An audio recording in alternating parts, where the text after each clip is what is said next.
When you want to write a personal narrative, the first thing you do is think about an interesting experience in your life. A good experience is something that made you stronger, like the time I was stuck in a snowstorm. Or something that's taught you a lesson. Like the time I snuck into the girls' locker room with a disguise. Your personal narrative should be something that changed you in some way. Before you write anything, you should consider your audience. Are you writing a scholarly paper for college graduates like this? According to statistics, 2.3% of Americans admit to driving drunk, and 3 out of 10 of us will be in an alcohol-related crash at some points in our lives. Or maybe you're writing for children.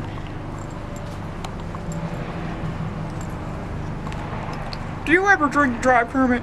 No, Stinky Bear. That's dangerous, and only dummies will drink and drive. When composing your personal narrative, the first thing you must do is place the events of your story in the correct sequence.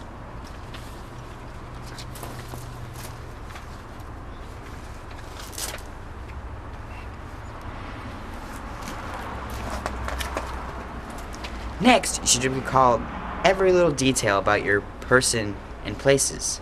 Think of figurative language to describe your character. For example, me, a poised and confident 16-year-old with a ripped body and a perfect tan.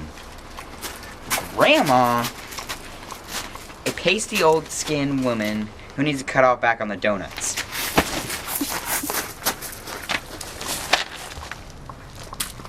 Oh, and she has a nasty temper. Think carefully about the words used in the description. Try to use metaphors and similes and action verbs instead of boring old common language. Grandma was drowning. Grandma was foundering in the water like a housefly trapped in a cereal bowl. You should use interior monologue to tell your reader what your character is thinking.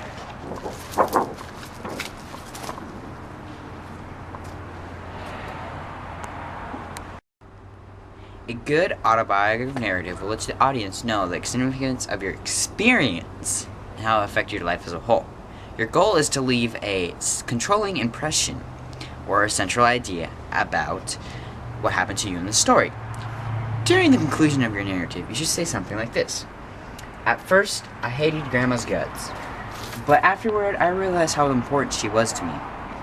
After I failed that math test, I realized that studying's a lot more important than girls. You can spice up your narrative by using different writing techniques to capture your reader's interest. The pace of a story tells your audience how quickly events are occurring.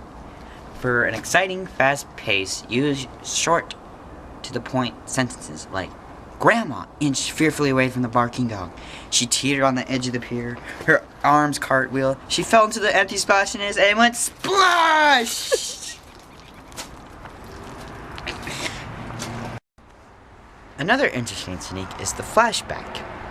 If you're careful not to confuse your readers, you can take them away from the main story for a short time and show them what happened in the character's past. When I was a little boy, Grandma loved me and spoiled me just a little bit too much. Sometimes she frightened me. Have some more cookies, Connor. Come on, children love cookies.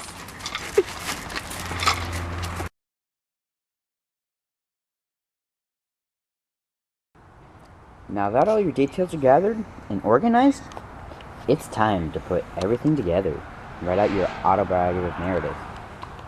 As you write, refer to this handy chart of guidelines to help you along.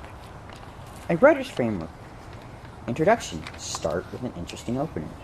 Provide necessary background info. Hint at the significance of the experience. Body paragraph. Organize events so they're easy to follow. Include details about people, places, thoughts, and feelings. Use figurative language and precise action verbs. Conclusion. Reflect on what the experience meant to you. End the direct statement of the significance of the experience. Once you have finished your first draft, you can just read over the story and see if it's good. Does the introduction grab the reader's attention, provide background information, hint the meaning experience? Check.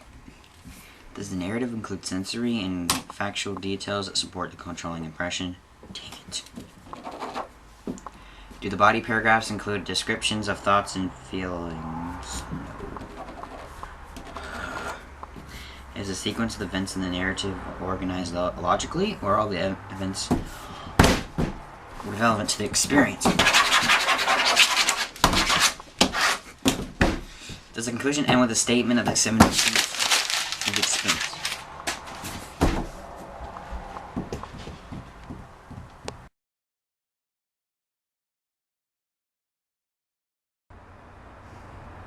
You were satisfied with the content of the story. It's been proofread, and it's free of grammatical, mechanical, and spelling errors. Now it's time to publish and watch the money come rolling in. I love the money.